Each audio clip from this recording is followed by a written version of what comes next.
All right, let's get real. Finding that work-life balance for moms was hard enough pre-pandemic, but now with the added stress of remote learning and working, busy moms, they are at their wits' end. Check out the typical schedule of our next guest, a working mother of three. Okay, so her day starts with a 7 a.m. workout. Hey, more power to you. And it is a whirlwind from there between making sure everyone is fed and dressed and ready for remote learning. Oh, and then she has to work as well. On average, it is a 13 to 14 hour day, which is why she goes by the name of Brooklyn Active Mama. So let's welcome Nellie Acevedo. Thanks for joining us today, Nellie. How you feeling? Are you tired yet? Hi, thank you for having me. Absolutely. I asked, are you tired yet? I know it's only, what, 10 o'clock, but it's been a long day already. Absolutely. I'm super exhausted by like 9 a.m. I hear you. Okay, so let's go through it. Three kids and a job. Do you have a Yeah. mantra just to get you through this day? Because we looked at the list and it is long. Yes. So my favorite mantra is just keep swimming, just like Dory. I have to keep going. I mean, even when things get hard and things get tough, I know that I have to really just push through and give my kids the best of me. Yeah, but how do you make sure that everyone is where they're supposed to be, including yourself? Because that's a lot of wrangling. It is a lot of wrangling, and I actually have a master schedule that me and my husband refer to. So the kids have different times of day where they have to be on Zooms, and it's so hard to keep up with it. But we keep one big master schedule on the refrigerator so that we can always refer to it and make sure the kids are in class when they need to be. Okay, and I assume that schedule is so important. I understand you set a number of alarms, right? But you also Yes. schedule a routine. That's got to be critical in making things go smoothly. Is it easy to get kids on a routine?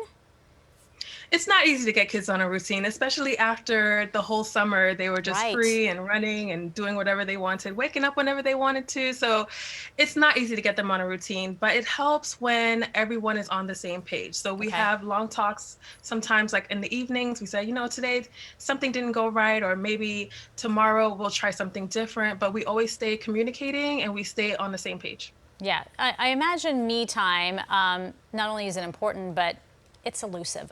So how do you make time for yourself every day? So I get up every morning and I work out even when I don't want to because endorphins are free and they are amazing. But what I also do is I bake. So I bake during the day sometimes. I'll just have everything on hand. And I've been baking a lot. The kids love it because they have it for their snacks. And I don't do like the breads like we did in early pandemic, but I've been doing like pies and little bars here and there. So it's nice to get in the kitchen and concentrate on something that's not distance learning, that's not work, and really just make something fun. That's really smart because it's twofold. Not only are you doing something for you, but you're also doing something for your family at the same time because they get to eat it. Absolutely. So your Yes. husband is also very helpful in keeping the kids Yes. busy over remote learning. How does that free you up, and how do you work hand in hand? Because I'm sure a lot of parents out there are trying to find ways to hand off, right, so that we can all stay sane. Absolutely. So I have three kids. I have an 11-year-old, an 8-year-old, and a 1-year-old, and a 1-year-old little girl. And he is amazing with her. So he takes care of her completely from top to bottom, from the top of the day to the end of the day. But when the kids are done with distance learning, he also takes them outside to the backyard. We're very fortunate to have a backyard in Brooklyn. So he takes them outside, he hangs out with them, and I can decompress a little bit. I can get some work done, and it's super helpful. Absolutely. And bless those single moms out there who don't have that luxury. Yeah. Hey, you also don't allow your kids to be on their devices after school. I got to ask you, how in the world are you making that work? Because I would assume that would make it even harder if they can't be on the devices. Well, actually, pre-pandemic, we weren't on devices at all after school. So there was no devices, only on the weekends. So now that they're on a device all day, every single day, it is so important to me to rest their eyes for the rest of the day.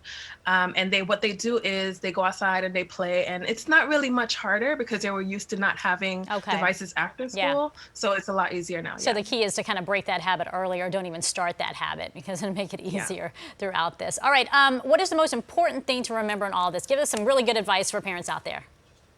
Well, I think the most important thing to remember is even though we're in the thick of it right now, it is still temporary. We will get back to normal one day, and just keep your eyes on the prize.